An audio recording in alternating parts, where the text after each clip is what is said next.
নমস্কার বন্ধুরা, আদাব। আমি সৈকত ভট্টাচার্য কথা বলছি আবারও। তো আজকে কয়েকটা বিষয় নিয়ে কথা বলবো একসঙ্গে। একটা বিষয় হলো যে ইরানে আমেরিকা যুদ্ধ শুরু করে আবার বন্ধ করে দিয়েছে। রয়টার্স থেকে এবং যে নিউ ইয়র্ক টাইমস থেকে জানিয়েছে যে এর মূল নাকি কারণ মূলত যে লুকিয়ে আছে সেটা হলো আমেরিকার যে বিপুল পরিমাণে যে মিসাইল এবং ড্রোনের যে স্টক পাইল, সেই স্টক পাইল অনেকটাই কমে গেছে। এবার এই স্টক পাইল কমে গেছে এবং তাকে পুরোপুরিভাবে আবার যে নতুন করে বানিয়ে অর্থাৎ কিনা যে রিপ্রোডিউস করে সেই স্টক পাইলকে ভরাতে তাদের অনেকটা সময় লেগে যাবে। আমরা এই কথাটা আগেও বলেছি যে ইরান যুদ্ধে মূলত এই প্রথম আমেরিকা কোনো কনভেনশনাল ওয়ারে হেরে যাচ্ছে। এর আগে যে কোরিয়ার যুদ্ধে আমেরিকা উত্তর কোরিয়া যখন সাউথ কোরিয়া দখল নিয়ে নিয়েছিল প্রায়, সেখান থেকে সাউথ কোরিয়া থেকে হটিয়ে দেয় উত্তর কোরিয়ার সেনাকে এবং উত্তর কোরিয়ারও ভেতরে অনেকটা ঢুকে যায়। কিন্তু যে ইয়ালু রিভার অবধি কিন্তু আসার পরে চাইনিজ আর্মি এসে সরাসরিভাবে কনভেনশনাল ওয়ারে আমেরিকাকে পরাস্ত করে কোরিয়ার যুদ্ধে। কিন্তু সেটা মোটামুটি ভাবে একটা যে ড্র ছিল, কারণ উত্তর কোরিয়াকে সাউথ কোরিয়া থেকে হলো গিয়ে যে আবারও উত্তর কোরিয়ায় পাঠিয়ে দিতে পেরেছিল আমেরিকান সেনারা। যদি উত্তর কোরিয়ায় যে ঢুকে গেছিল আমেরিকান সেনা, সেটাকে আবার চীনা সেনারা বাইরে পাঠিয়েছিল। তো সেখানে চাইনিজ সেনাদের কাছে তখন চীনা সেনা অত্যন্ত পিছিয়ে থাকা একটা সেনাবাহিনী ছিল। সবে মাত্র তারা কমিউনিস্ট বিপ্লব করেছিল 1949 সালে এবং যুদ্ধটা হয়েছিল 53 থেকে 56 মধ্যে। তো সেরকম একটা বাহিনীর কাছে প্রথম একটা কনভেনশনাল ওয়ারে কিন্তু আইজেনহাওয়ারের নেতৃত্বে আমেরিকা হেরে গেছিল। এরপরে আমরা ভিয়েতনামের যুদ্ধ দেখেছি যে সেখানে মূলত কনভেনশনাল ওয়ারে আমেরিকা হারেনি, সেখানে মূলত আমরা যেটাকে গেরিলা ওয়ারফেয়ার বলি, গেরিলা ওয়ারফেয়ারের সামনে আমেরিকা দাঁড়াতে পারেনি। এরপরে আমরা আফগানিস্তানে সোভিয়েত ইউনিয়নকে দেখেছি যে গেরিলা ওয়ারফেয়ারের সামনে হেরে গেছে। আমরা আমেরিকাকেও দেখেছি আফগানিস্তান এবং ইরাকে গেরিলা ওয়ারফেয়ারের সামনে একেবারে যে নাস্তানাবুদ অবস্থা হয়েছে এবং শেষ অবধি ছেড়ে চলে আসতে হয়েছে। কিন্তু ইরানের যুদ্ধেই প্রথম আমরা দেখতে পাচ্ছি একেবারে কনভেনশনাল ওয়ারে আমেরিকা রীতিমতো গোহারান হারছে এবং সেটা একবার হারলো না, দ্বিতীয়বার শুরু করে আরো গোহারান হারলো। কারণ এটা জানা যাচ্ছে যে কারণ আমেরিকা প্রথমে বলেছিল 20 জনের মৃত্যু হয়েছে ইরানের আঘাতে, রিসেন্ট আঘাতে, এই দুদিনের আঘাতে, কিন্তু হঠাৎ করে সে মৃত্যুর সংখ্যাটা খুব সাইলেন্টলি 20 থেকে বাড়িয়ে 600 জানিয়ে দিয়েছে আমেরিকার সরকার। অর্থাৎ বলতে গেলে ইরানের যে মিসাইল একেবারে যে তাণ্ডব চালিয়েছে আমেরিকান যে ঘাঁটিগুলো আছে পশ্চিম এশিয়াতে সেখানে। এবার এক্ষেত্রে আমরা দুটো জিনিস খুব ক্লিয়ারলি বুঝতে পারছি, সেটা হলো, এবং এটা আমি আগেও ডিসকাশন করেছি, লিখেওছি, যে আমেরিকান সেনাবাহিনীর দুটো সমস্যা আছে। একটা ইরাক যুদ্ধ থেকে তারা একটা যে মনোপলি ছিল তাদের, সেটা হলো গিয়ে যে জিপিএস স্যাটেলাইট সিস্টেম, অর্থাৎ আমেরিকার একারই কেবলমাত্র একটা স্যাটেলাইট নেভিগেশন সিস্টেম ছিল, সেটা হলো জিপিএস। কিন্তু এটা বদলাতে শুরু করে যখন আমেরিকার থেকে উন্নত Beidou satellite navigation system China launch করে। এটা সকলের জানা, আমরা যারা চীনে যাই মাঝে মাঝে, তারা যারা চাইনিজ অ্যাপ ব্যবহার করি যে ম্যাপ দেখার জন্য, তো গুগল ম্যাপের থেকে চাইনিজ অনেক কোম্পানির নিজস্ব ম্যাপ আছে। 365 বলে একটা কোম্পানি আছে, সে ম্যাপটা খুব চলে। এছাড়াও আইদু বলে একটা কোম্পানি আছে, তাদের ম্যাপ খুব চলে। এরকম অজস্র ম্যাপ আছে যারা সরাসরি বেইদাউ ইউজ করে নেভিগেশন দেয়, স্যাটেলাইট নেভিগেশনের মাধ্যমে ম্যাপ দেয়, এবং সে ম্যাপ অনেক উন্নত, মানে গুগলের ম্যাপ তার ধারে কাছে আসতে পারে না। এবং এটা মোটামুটি সর্বজন স্বীকৃত যে চীনের যে বেইদাউনের স্যাটেলাইট নেভিগেশন সিস্টেম অনেক বেশি লেটেস্ট, সেখানে স্যাটেলাইটের সংখ্যাও বেশি এবং তার ক্ষমতা অনেকটা বেশি জিপিএস এর তুলনায়। কারণ জিপিএস অনেকটাই যে পুরনো হয়ে গেছে এবং তাকে আপডেটও করেনি, বহুদিন হয়ে গেল আমেরিকান সরকার। এবারে যেটা আমাদের বুঝতে হবে সেটা হলো যে আমেরিকার সরকার এক্ষেত্রে তাহলে যেটা হয়েছে সেটা হলো ইরান যুদ্ধেই প্রথম আমরা দেখলাম যে ইরান হলো যে বেইদাউ স্যাটেলাইট নেভিগেশন সিস্টেম, এছাড়াও যে জিলিন বলে একটা স্যাটেলাইট নেভিগেশন সিস্টেম সরাসরিভাবে ইউজ করলো, চীনের স্যাটেলাইট সিস্টেম, এবং ওর যে মান কোয়ালিটি আমেরিকার স্যাটেলাইটের থেকে অনেকটা বেটার, যে কারণে ইরান অনেক বেশি পারফেক্টেড মানে হলো গিয়ে অ্যাটাক করতে পেরেছে ইসের ওপরে। ওমার হলো অনেক বেশি পারফেক্টেড অ্যাটাক ইরান করতে পেরেছে আমেরিকার যে বেসগুলো মধ্যপ্রাচ্যে আছে বা ইসরায়েলের ওপরে। এবারে এছাড়া আরেকটা যে গুরুত্বপূর্ণ জায়গা আমরা দেখেছি সেটা হলো ইরানের যে রিপ্রোডাকশন বা আমেরিকার যে প্রোডাকশন সিস্টেম। আমেরিকার যত দিন গেছে তারা মূলত একটা যে মুনাফা কেন্দ্রিক সিস্টেম বলে, পুঁজিবাদী সিস্টেম বলে, তারা তাদের সমস্ত কারখানাগুলো তৃতীয় বিশ্বের দেশে মূলত চীনে পাঠিয়ে দিয়ে তারা যেটা করেছে যে তারা মূলত অ্যাসেট ট্রেডিংয়ে মনোনিবেশ করেছে। সম্পত্তি অর্থাৎ শেয়ার, বন্ড, জমি এটসেট্রা এই ধরনের অ্যাসেট নিয়ে তারা কেনা বেচা করে প্রফিট করাতে বেশি আগ্রহী হয়েছে, এবং এর অনিবার্য ফল দাঁড়িয়েছে ইউএস ডলারের ভ্যালুয়েশন অত্যন্ত হাই থেকেছে, যেটা তাদের অ্যাসেট প্রাইস আবার বাড়িয়ে গেছে, এবং এটা তাদের যে প্রোডাকশন প্রাইসও বাড়িয়েছে, যা তাদেরকে বিশ্ববাজারে তাদের প্রোডাক্টকে আনকম্পিটিটিভ করে দিয়েছে। ফলে আমেরিকা তার প্রোডাকশন এবং ম্যানুফ্যাকচারিং এর বেস একেবারে হারিয়ে ফেলেছে। এই হারিয়ে ফেলাটা সবার কাছে জানা, সমস্ত অর্থনীতিবিদ এই বিষয়টা কিন্তু জানেন, এবং এর অনিবার্য ফল স্বাভাবিকভাবে আমেরিকার যে মিলিটারি অ্যাসেট প্রোডাকশনে গিয়েও পড়বে, মিলিটারি ম্যানুফ্যাকচারিং গিয়েও পড়বে, এবং সেটাই পড়েছে। আমেরিকা যত পরিমাণে যুদ্ধের সময় তার stock of missiles and others হলো গিয়ে কিনা, আর যতটা ক্ষতি হয় তত পরিমাণে রিপ্রোডিউস করতে পারে না। এটা জানা কথা, সেটাই কিনা যে রয়টার্স এবং যে নিউ ইয়র্ক টাইমস সরাসরিভাবে স্বীকার করেছে। তো এই জন্য কনভেনশনাল ওয়ারে এত বিচ্ছিরিভাবে আমেরিকার হার হলো।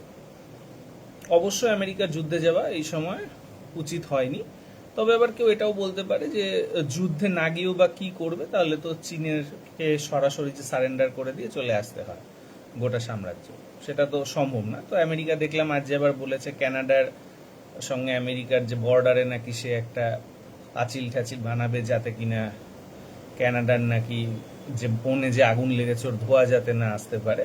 তো আমেরিকা মোস্ট লাইকলি আস্তে আস্তে আবারও যে ওয়েস্টার্ন হেমিসফিয়ারেই কনসেন্ট্রেট করতে চাইবে। এখন আমেরিকার যে সেকেন্ড চালে যা আমরা দেখলাম তা অত্যন্ত করুণ। আমেরিকার পক্ষে ইরানের সঙ্গে যুদ্ধে জেতা ওয়েস্ট এশিয়াতে প্রায় অসম্ভব, তাহলে চীন আর রাশিয়াকে ছেড়ে কথা বলাই ভালো। আমরা এখানে দেখতে পেলাম যে ইউক্রেন সরাসরি ইরানের ওপর অ্যাটাক করেছে। ইরান যে কিছু মাল আর কি রাশিয়াতে পাঠাচ্ছিল, সেটা মিলিটারি হতেও পারে, নাও হতে পারে, আমরা তো জানি না। ইউক্রেন মনে করেছে সেটা মিলিটারি মাল, যেটা ইরান রাশিয়াকে পাঠাচ্ছিল, মিলিটারিতে কাজে লাগবে, এবং সে ইরানের জাহাজে অ্যাটাক করেছে। ইরানও বলেছে এর পাল্টা প্রতিশোধ নেবে।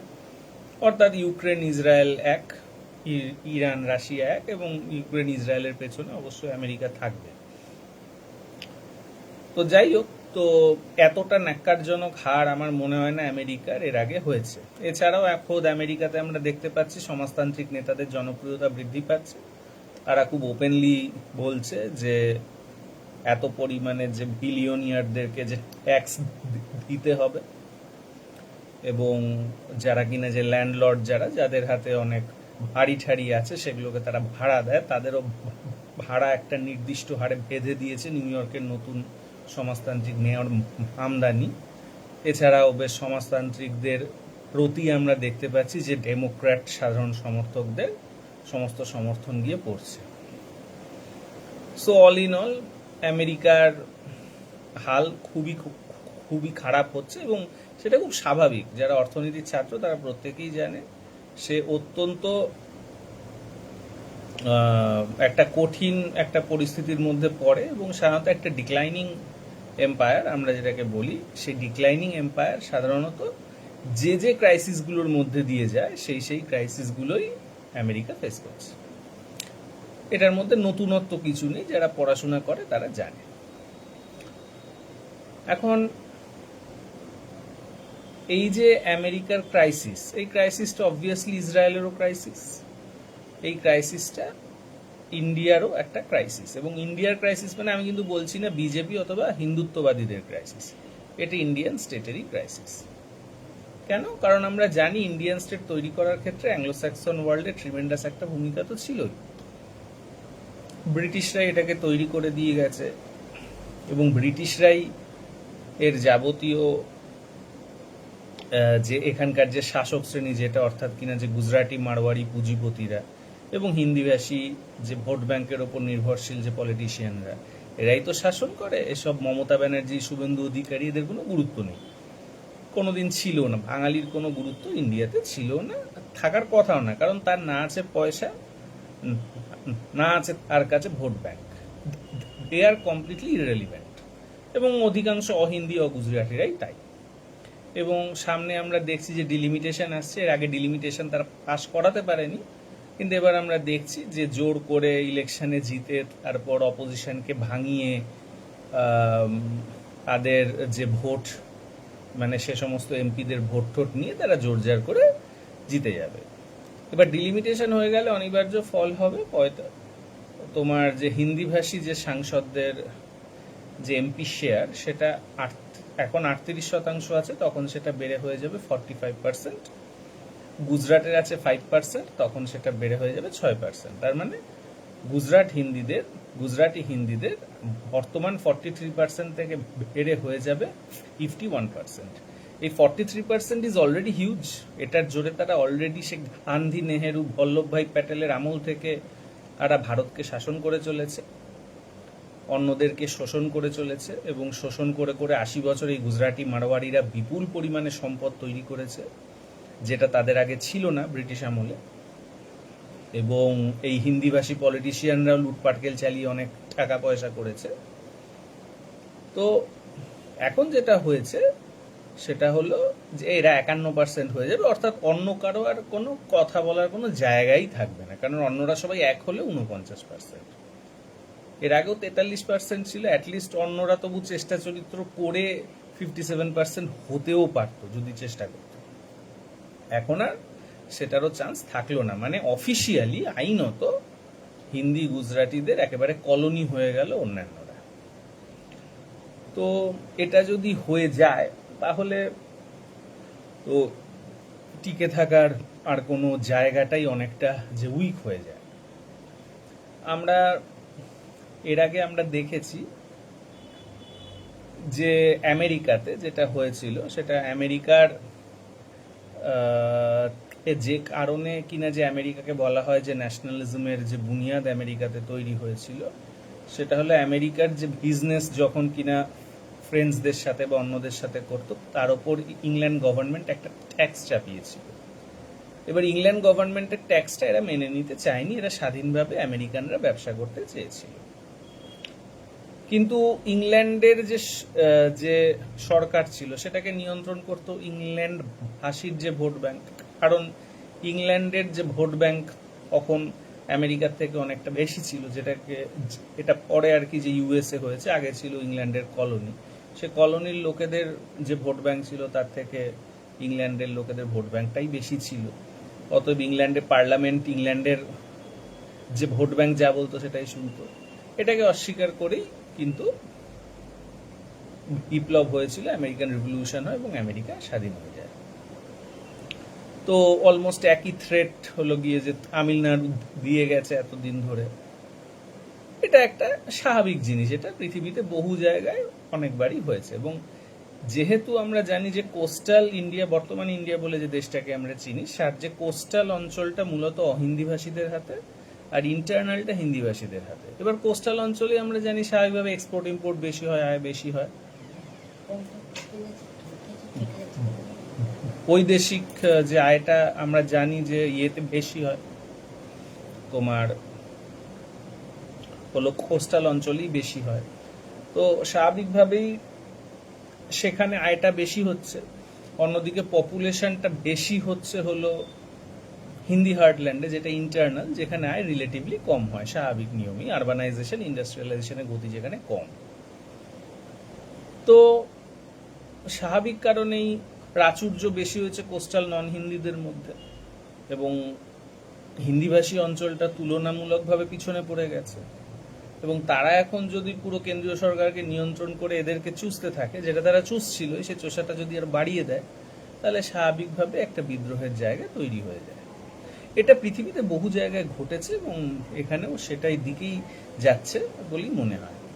এটা একটা স্বাভাবিক যুক্তি, এটা নিয়ে ভাবাভাবির কোনো আর জায়গা নেই। খুব ইমিডিয়েটলি এই জন্যে আমাদের যারা আইন বিষয়ে চর্চা করে তাদের চিন্তা করতে হবে যে সংবিধানের কোন কোন জায়গাগুলোকে বদলে এই জায়গাগুলোকে ট্যাকেল করা যায়, তা না হলে অবস্থা খারাপের দিকে যাবে আরো। তো এবং সের সঙ্গে এর যে প্রধান যে ব্যাকআপ যে অ্যাংলো স্যাক্সনরা দিত, এরা যদি উইক হয়ে যায় এবং সে জায়গায় চাইনিজদেরই শক্তি বাড়ছে, কারণ চায়নাই মূলত মানে আসল অ্যান্টি ইউএসএ পাওয়ার হোল্ডার। তো সেই হিসেবে চীনের হাতে যদি অঞ্চলের ক্ষমতা চলে যায়, আমরা দেখতে পাচ্ছি বাংলাদেশে অলরেডি একের পর এক জায়গায় চাইনিজ ইনভেস্টমেন্ট আসছে, চট্টগ্রাম থেকে শুরু করে, সিলেট থেকে শুরু করে সর্বত্র, রামপাল থেকে শুরু করে সর্বত্র। তো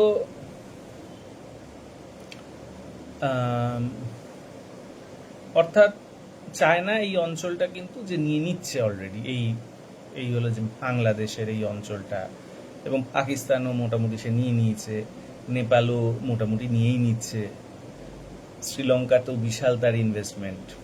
তো সুতরাং এই অঞ্চলে অবশ্যই একটা ভয়াবহ চাপ আসতে চলেছে, এক্সটার্নাল অ্যান্ড ইন্টারনাল।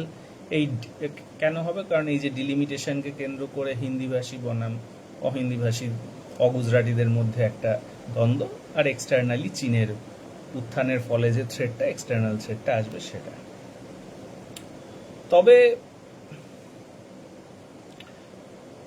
আরেকটা যেটা ভয়ঙ্কর বিষয়, সেটা আমি দেখলাম যে আমাদের এখানে শ্রমিক ভট্টাচার্য বলেছে আজাদি নাকি কেউ বলতে পারবে না, এসব বোকা বোকা কথা। এ নিয়ে সুপ্রিম কোর্টের কিন্তু ভালো যে ডিরেকশন আছে, এই ধরনের কথা কতটা বলা যায় বা যায় না। প্রথম কথা মনে রাখতে হবে, সংবিধান আর ধর্মগ্রন্থ আলাদা কেন? কারণ সংবিধান এটা স্বীকার করা হয় যে সংবিধান কোনো ঈশ্বর লেখেননি, সংবিধান কিছু মানুষ লিখেছেন, রক্ত মাংসের মানুষ লিখেছেন, এবং সংবিধান যখন স্থান কাল পাত্র বদলাবে তখন সংবিধানকে বদল করার প্রয়োজনও হতে পারে।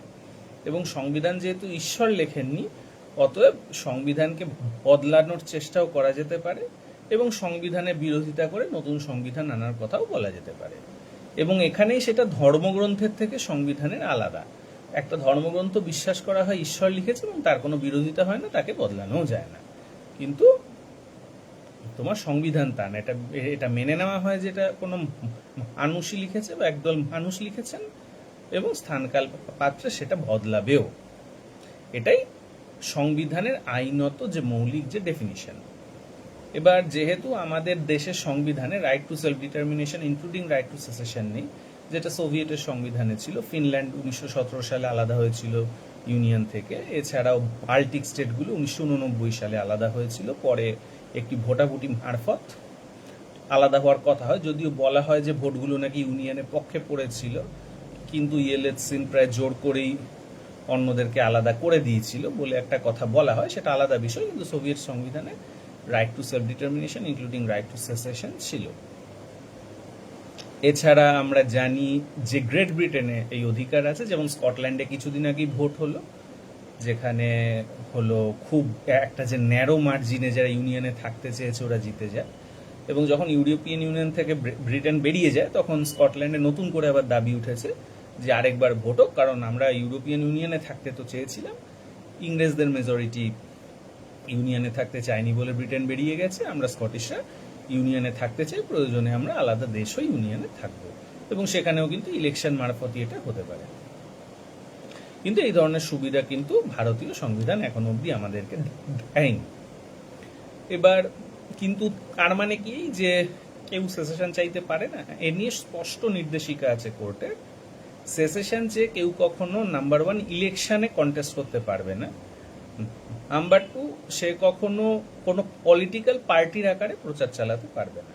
কিন্তু সে প্রসঙ্গ সবসময় উঠবে, কোনো যুক্তিগ্রাহ্য প্রসঙ্গ সবসময় তোলা যেতে পারে এবং তা খুব স্বাভাবিকভাবে উঠতে পারে। এই নিয়ে সুপ্রিম কোর্টে ভালো অর্ডারও দেওয়া আছে।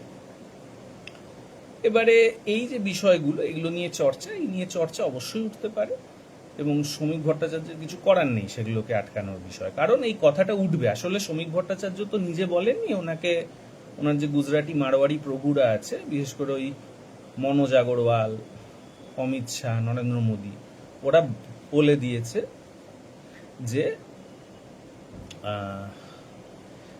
যে এখন আগামী দিনে আমরা তো ডিলিমিটেশন পাস করিয়ে অহিন্দি গুজরাটিদের উপনিবেশ বানিয়ে দেব, তো এর বিরোধিতা হতে পারে, তুমি এখনই সবটাকে দমন করো। কিন্তু দমন করাটা চূড়ান্তভাবে ওইভাবে বলাটা কিন্তু অসাংবিধানিক এবং ওর বিরুদ্ধ কাজ হবে। কারণ অবশ্যই যে এ ধরনের কথা বলে, প্রথম কথা ডিলিমিটেশনের বিরোধিতা হতেই পারে, দ্বিতীয় কথা যে এই যে রাইট টু সেলফ ডিটারমিনেশন বা রাইট টু সেশন সংবিধানে ইন্ট্রোডিউস করা উচিত কিনা এ নিয়েও কথা হতে পারে।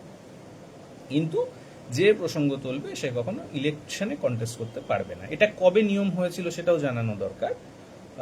1960-এর দশকে ডিএমকে যখন আন্নাদুরাইয়ের নেতৃত্বে জয়লাভ করে কংগ্রেসের বিরুদ্ধে, তারা কিন্তু আলাদা হওয়ার দাবি তুলে জয়লাভ করেছিল। তামিলনাড়ুকে তারা আলাদা করার দাবি নিয়ে ইলেকশনে যেতে, ইলেকশনে হেরে যাওয়ার পর নেহেরু নীতিটা বানায়, এই আইন বানায়, আইনটা পাশ করিয়ে নেয় কংগ্রেস। তখন কংগ্রেসের হাতে সবকিছু ছিল যে সেসেশন চেয়ে কেউ কখনো ইলেকশনে কন্টেস্ট করতে পারবে না। ফলে আন্নাদুরাই আর সেসেশনের পথে যেতে পারেনি। এছাড়াও আরও অনেক টেকনিক্যাল কারণ ছিল, আমেরিকা থেকে সরাসরিভাবে এটাকে যে না করা হয় এটসেট্রা, এবং আমেরিকা থেকে বলা হয় যে চীনের উত্থান হবে, সেই জন্য আমরা চাই না ভারতে কোনো ধরনের সেসেশনিস্ট মুভমেন্ট হোক, এবং সেই জন্যই মোস্ট লাইকলি আন্নাদুরাই সেই মতামত থেকে সরে আসেন, এবং এই সময় এটা নিয়ে বড়সড় বিষয় হয়েছিল। তো অবস্থাটা আবারও সেদিকেই এগোচ্ছে। আচ্ছা, রোহিত চট্টরাজ কী সব বলছে, ওই বোকা বোকা মানে চারদিরা যা করে থাকে গালাগালি, এটা সুস্থ স্বাভাবিক কোনো আলোচনা করতে পারে না। আচ্ছা, তারপরে হলো বলছে, কি বলছে ভাই, রোহিত শোনো, একটু যুক্তিগ্রাহ্য কথা বলা শুরু করো। এমনিতে তো কোনো তো জনসমর্থন নেই, লোকজন তো হচ্ছে না কলকাতায়। বিষয়টা হলো এটা কিন্তু সবাই কিন্তু বুঝতে পারছে, লোকজন নেই, 4000 ইভিএমও যে পুড়ে ঠুরে গেছে, ককরোচ জনতা পার্টির কাছে যেভাবে আত্মসমর্পণ করেছো, এটার তো কোনো অর্থ হয় না। কারণ সত্যি কথা তো কংগ্রেস আমলেও তো অনেক পেপার লিক হয়েছে। সুতরাং হ্যাঁ, যদি প্রথমেই ওনাকে পদত্যাগ করিয়ে দেওয়া হতো মুভমেন্টের আগে তাহলে ঠিক আছে, বাট মুভমেন্টের পরে ভয় পেয়ে পদত্যাগ করানো, এর ফলে খারাপ বার্তাই গেছে। তো এসব ভুলভাল কথা না বলে যুক্তিগ্রাহ্য কথা কিভাবে হয় না হয় সেটা বলা শেখো। কারণ আলটিমেটলি এসব কিন্তু চলবে না, তোমাদের না লোক আছে ফাইটিং করার, যেহেতু লোকজন নেই ওই জন্য যুক্তিটা একটু তৈরি করার এখন থেকে শুরু করো। কারণ আবারও বলছি, বিশ্বের অবস্থাও সপক্ষে নেই তোমাদের, ইন্টারনাল অবস্থাও কিন্তু তোমাদের সপক্ষে নেই।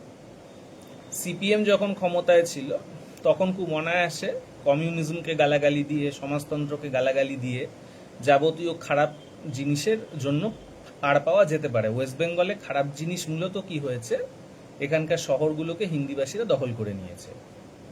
সেটা হয়তো সংবিধানের কারণেই হয়েছে, যেখানে কেন্দ্রীয় সরকার মূল নীতিগুলোকে তৈরি করেছে, ফলে ব্যবসা, চাকরি সবকিছু তাদের হাতে চলে গেছে, ফলে শহরগুলো তাদের হাতে চলে গেছে।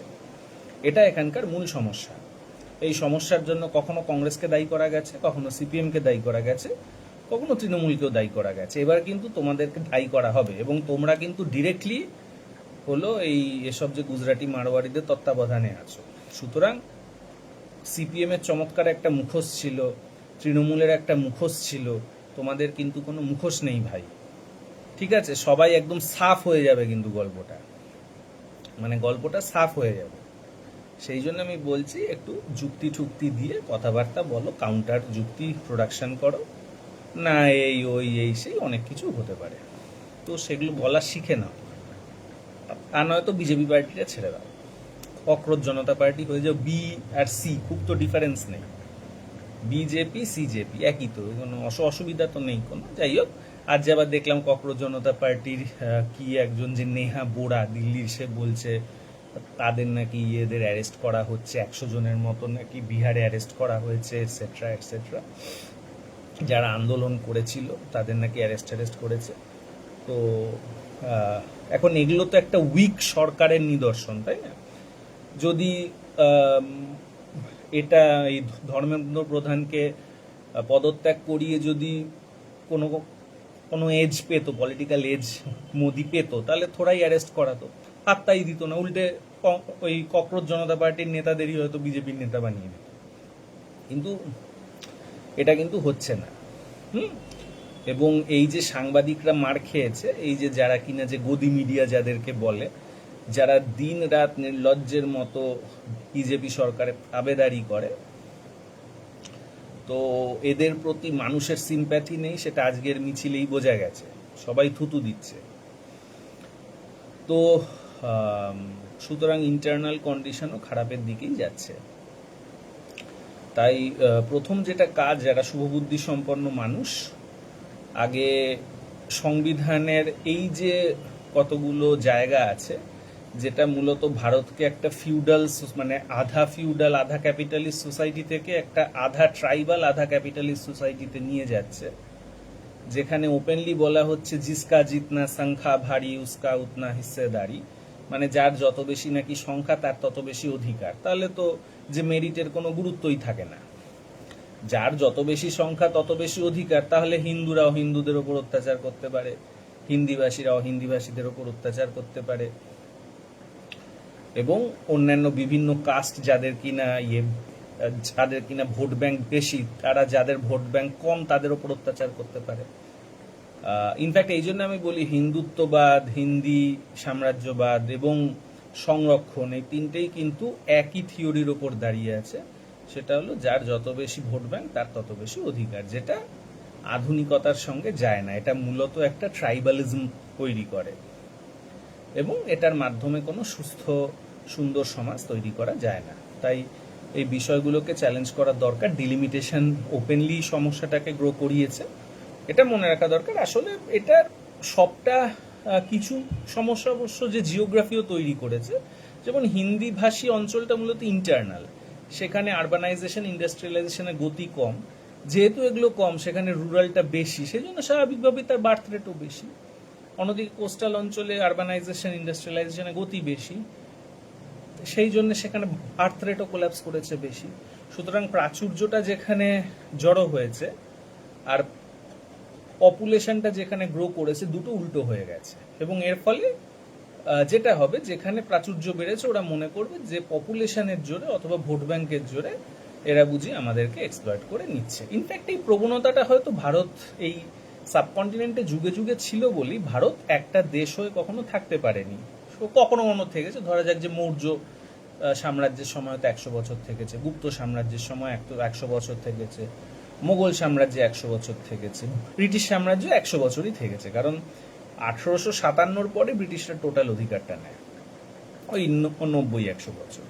তো এছাড়া হয়তো কিছুটা স্প্যান গেছে যখন এই তিনটে সাম্রাজ্য আস্তে আস্তে দখল করেছে। কিন্তু এছাড়া তার যে 3000 বা 5000 বছরের যে একটা ইতিহাস আছে, যে ইতিহাসটা অনেক সময় ডকুমেন্টেড ইন ভ্যারিয়াস ফর্মস, একে কিন্তু এখানে অধিকাংশ সময় এটা এই জন্যই হয়তো আলাদা ছিল এগুলো। চীনের ক্ষেত্রে কিন্তু অপোজিট। আপনি দেখবেন চীনের কিন্তু কোস্টাল অঞ্চলেই হ্যান চাইনিজরা থাকে, যারা কিনা চায়নাকে ডমিনেট করে, যে 90%ই হ্যান চাইনিজ। এবং কোস্টাল অঞ্চলটাই অতিরিক্ত ফার্টাইল, কারণ সেখান দিয়ে যে তিনটে আসল যে রিভার যায়, একটা মেকং, একটা হোয়াংহো, একটা ইয়াংসেকিয়াং। এবং এই যে হ্যান চাইনিজ অঞ্চলটাতেই সেই জন্য পপুলেশন কনসেন্ট্রেশনটাও বেশি, আবার সেইটাই মূলত যে কোস্টাল অঞ্চল বলে সেখানে প্রাচুর্যটাও বেশি। অন্যদিকে আমরা যেটাকে ওয়েস্টার্ন চায়না বলি, সেখানে কোস্টও নেই, ফলে সেখানে প্রাচুর্য অনেক কম, এবং সেটা কিনা একটা কিনা যে রুক্ষ অঞ্চল, কোথাও মরুভূমি, কোথাও পাথুরে জমি, কোথাও grassland, not ideal for agriculture. ফলে সেখানেও কিন্তু মানে প্রাচুর্য কম, আবার একই সঙ্গে যেহেতু জমি খুব ফার্টাইল নয়, সেখানে কিন্তু তোমার হলো পপুলেশনের যে গ্রোথ কম, অর্থাৎ সেগুলো খুব যে স্পেয়ার্সলি পপুলেটেড। তার মানে পপুলেশনটা যেখানে বেশি, প্রাচুর্যটাও সেখানে, সেটা হলো ইস্টার্ন চায়নায়। আর যে ওয়েস্টার্ন চায়নাতে স্পেয়ারসলি পপুলেটেড, পপুলেশনও বেশি না, আবার প্রাচুর্যও বেশি না। এটা one of the main cause যে চীন হয়তো যুগ যুগ ধরে একটাই দেশ হিসেবে অধিকাংশ সময়টা, তারও প্রায় 3000 থেকে 5000 বছরের ইতিহাস আছে, সে ঐক্যবদ্ধ থেকেছে। কারণ যে হয় যারা কিনা যে ওয়েস্টার্ন অথবা কিনা যে নর্দার্ন হার্টল্যান্ড থেকে আসছে, যে অঞ্চলটা রুক্ষ অ্যান্ড স্পেয়ারসলি পপুলেটেড, তারা হয় চীনকে দখল করে সেখানকার যে রাজা হয়ে রেন্ট খেতে চাইছে, অথবা হ্যান চাইনিজরা তাদেরকে সাবসিডাইজ করে তাদের অ্যাটাকটা আটকাতে চাইছে, বা তাদেরকে অ্যালাই বানিয়ে হয়তো আরো একটু দূরে যেতে চাইছে। সো এই জন্য হয়তো এই দুটোর এই ডিফারেন্সটা গ্রো করেছে, এটা আমার মনে হয়েছে। অন্য কিছু হতে পারে, অন্য কারো অন্য মতো থাকতে পারে। তো যাই হোক, আমি আমার কথাটা বললাম। এই কথা আগামী দিনে আরো আলোচনা হবে। শ্রমিক ভট্টাচার্য রেগে গেলে কিছু করার নেই, কারণ এই নিয়ে কোর্টের সুনির্দিষ্ট বক্তব্য আছে। কারণ এই ঘটনাগুলো কিন্তু অলরেডি অনেক দিন ধরে ঘটছে, এবং ভারতের যারা বুদ্ধিমান লোক তারা অনেক দিন ধরেই জানে এই সমস্যাটা গ্রো করবে। এর সঙ্গে খাড়ার ওপর মানে হলো যে মরার ওপর খাড়ার গা হিসেবে এক্সটার্নাল কন্ডিশনটাও গ্রো করেছে, যেখানে চীনের উত্থান হচ্ছে এবং আমেরিকার পতন হচ্ছে। সেটা আমরা সবাই দেখতে পাচ্ছি। আমেরিকা গোহারান হারছে ওয়েস্ট এশিয়াতে, তাই ইস্ট এশিয়াতে আমেরিকা যুদ্ধ করতে যাবে, সেটাই একটা মানে এই প্রশ্নটাই আর আসবে না, যেখানে চলে যাচ্ছে অবস্থাটা। তো যাই হোক, এক্সটার্নাল অ্যান্ড ইন্টারনাল দুই দিক দিয়ে অবস্থা খুব করুন।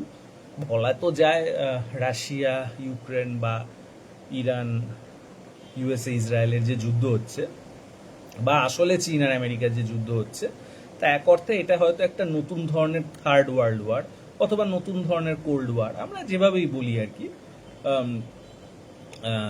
কিন্তু জিনিসটা হলো যে এবং প্রতিটা মানে বিশ্বযুদ্ধের পরে, এ ধরনের কোল্ড ওয়ার বা ওয়ার্ল্ড ওয়ারের পরে আমরা দেখেছি যে বিভিন্ন দেশ কিন্তু ভেঙে টুকরো টুকরো হয়ে যায়। যেমন ধরুন যে ওয়ার্ল্ড ওয়ার 1 যখন শেষ হলো, তখন কিন্তু ওটোমান সাম্রাজ্য, তারপর অস্ট্রো হাঙ্গেরিয়ান সাম্রাজ্য, জার রাশিয়া, সমস্ত সাম্রাজ্যগুলো কিন্তু ভেঙে গুড়িয়ে গেল।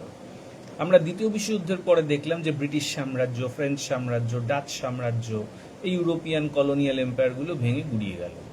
আমরা কোল্ড ওয়ারের পরে দেখলাম যে সোভিয়েত ইউনিয়ন, যুগোস্লাভিয়া, চেকোস্লোভাকিয়া ভেঙে গেল।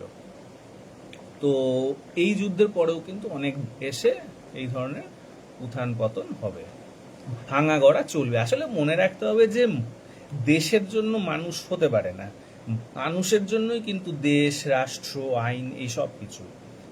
ফলে সবার আগে তো মানুষ, মানে মানুষের চাওয়া পাওয়াকে কেন্দ্র করে তো এগুলো আবর্তিত হচ্ছে। এগুলোর জন্য তো আর মানুষ আবর্তিত হচ্ছে না। আর দেশ কখনো কারো যে মা বাবা হয় না, দেশ একটা সিস্টেম হয়। যে মানুষের মা বাবা যে গরুও হবে না, দেশও হবে না। মানুষের মা বাবা তো যে মানুষই হবে, গরুর মা বাবা গরুই হবে, মানে গরু আর ষাঁড় হবে। এবং যে দেশের কোনো মা বাবা হয় না, দেশ তৈরি করে মানুষ নিজেদের স্বার্থে, বিভিন্ন প্রেক্ষাপট থেকে সেটা আস্তে আস্তে করে গড়ে ওঠে, এবং বিভিন্ন দেশ গড়ে ওঠে এবং সময় মতো ভেঙে যায়, এবং দেশের ভাঙা গড়া চলতে থাকে। এটাই বিশ্বের ইতিহাস। এখানে স্থির বলে কিছু নেই, এখানে মা বাবা, ভগবান, ঈশ্বর, এসব হয় না। ঠিক আছে, আপনারা ভালো থাকবেন। আর রোহিতকে বলবো পড়াশোনাটা শুরু করো, লোকজন তো নেই, পড়াশোনাটাই শেষ ভরসা হবে। ঠিক আছে, ভালো থাকবেন।